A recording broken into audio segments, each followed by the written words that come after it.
Based on recent form, it seems like Ridley Scott has just decided that all of his films are going to be comedies, and it's absolutely fascinating.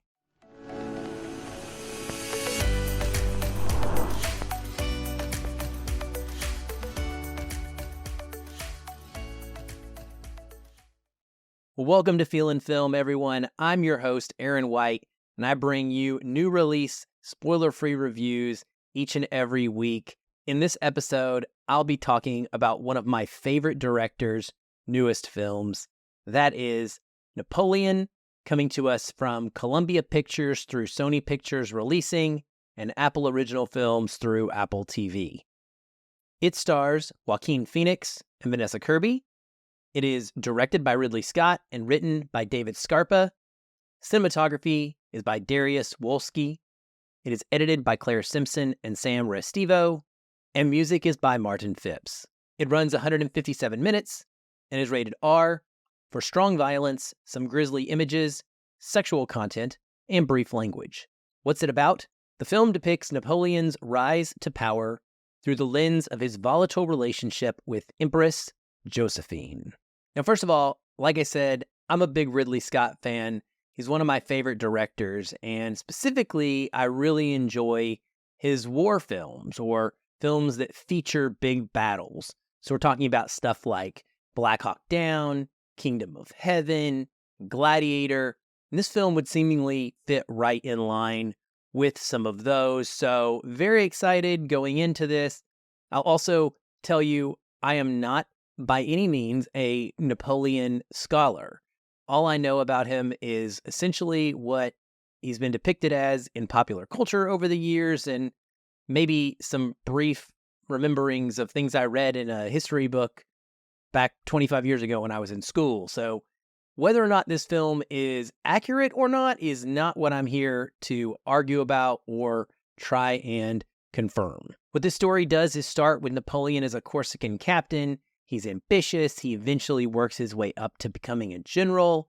Then he gets appointed king/emperor and eventually gets exiled twice. Along the way, he meets and marries his love?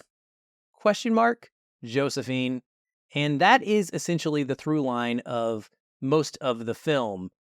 It's told from their relationship perspective, or I would say from the perspective of where Napoleon is in his life and what his relationship with Josephine is at the time while all of these other things are going on. One struggle I have with the film is that I don't really feel like their relationship is presented as being very deep. Whether or not it's this doomed romance or not, there really aren't any feelings there that I can tell. It's more a marriage of convenience, a marriage of Napoleon's obsession, and for Josephine, something that provides her with comforts. Never did I get the sense that she was truly in love with him, nor should she be, honestly, based on how he treats her. And then how he treats her confirms that he doesn't really love her, but maybe just the idea of her. It's an interesting relationship as depicted for us. And while I didn't mind it, I just never really got swept away by it either.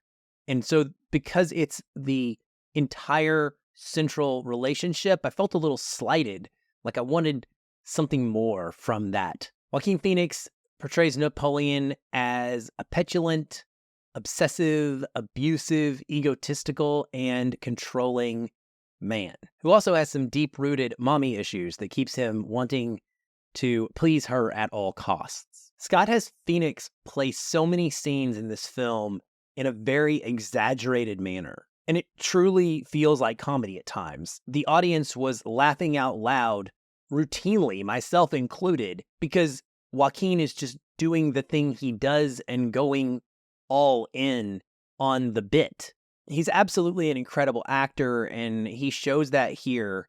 He is stoic and attempts to be proud and bigger than his stature anytime he is around other people. But then when he's alone or in private, he often really looks his height, and he almost comes off as dopey at times.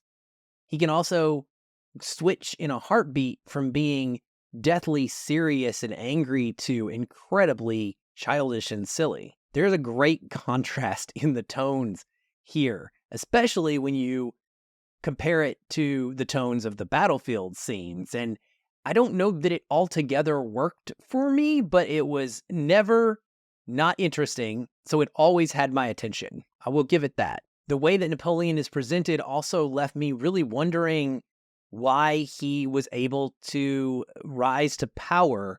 From what the script is telling us, he's really beloved by the French people and by the armies.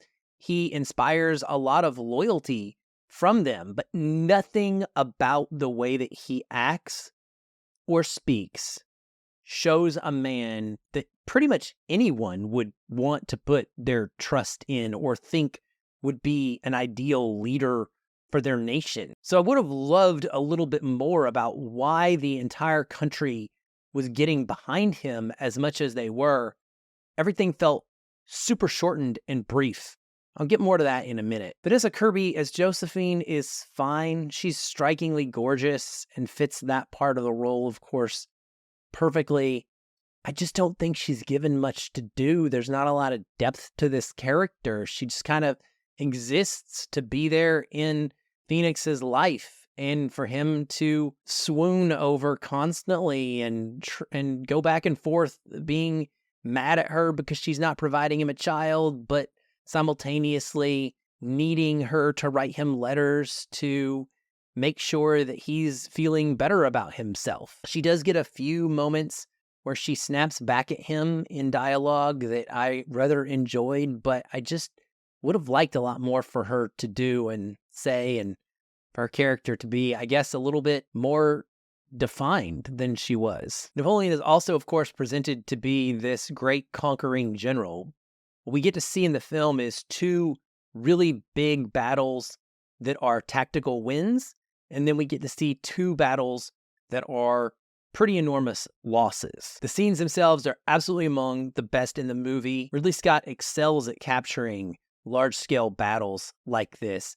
They are brutal, bloody, but also very grounded, and they look incredible on the big screen. I had a fellow critic who referred to them as painterly, and I think that's a perfect word for them. I really wanted much, much more. The battles only compose maybe 20 to 30 minutes total of the 2.5-hour runtime, and that was kind of a disappointment because they were so good. I've seen people mention that they were going to wait for the director's cut and not go see this in theaters, so I wanted to address that. I think that the film looks, sounds amazing, and is worth catching a theatrical viewing of, specifically for the battlefield scenes that we get. But the film does feel very truncated to me. It jumps from scene to scene with little cohesion, and the backstory of the political situations in France aren't very well explained. We don't really get to know any of the governmental players very well, so the politics of the film kind of felt undercooked to me. I just think it's really obvious that Ridley Scott had to chop this to pieces in order to get it to the runtime that Sony wanted for theatrical release, and that's a damn shame because there is definitely a better movie in here.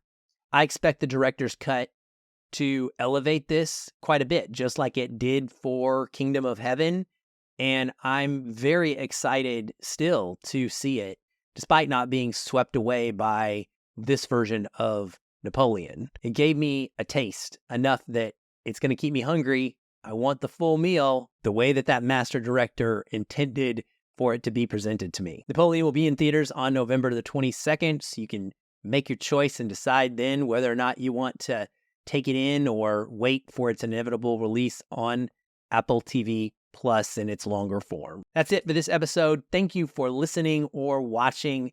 If you're on YouTube, please like and subscribe. Feel free to comment. I love to chat and hear what you thought about the film when you do get a chance to see it, or what you have questions about after watching the review. Same thing goes for listening. If you're on a podcast app, please rate us and review us on there. That helps a lot. And seek me out on social media if you'd like to chat about the film in any way as well. I'll be back soon. Until then, keep watching and keep feeling film.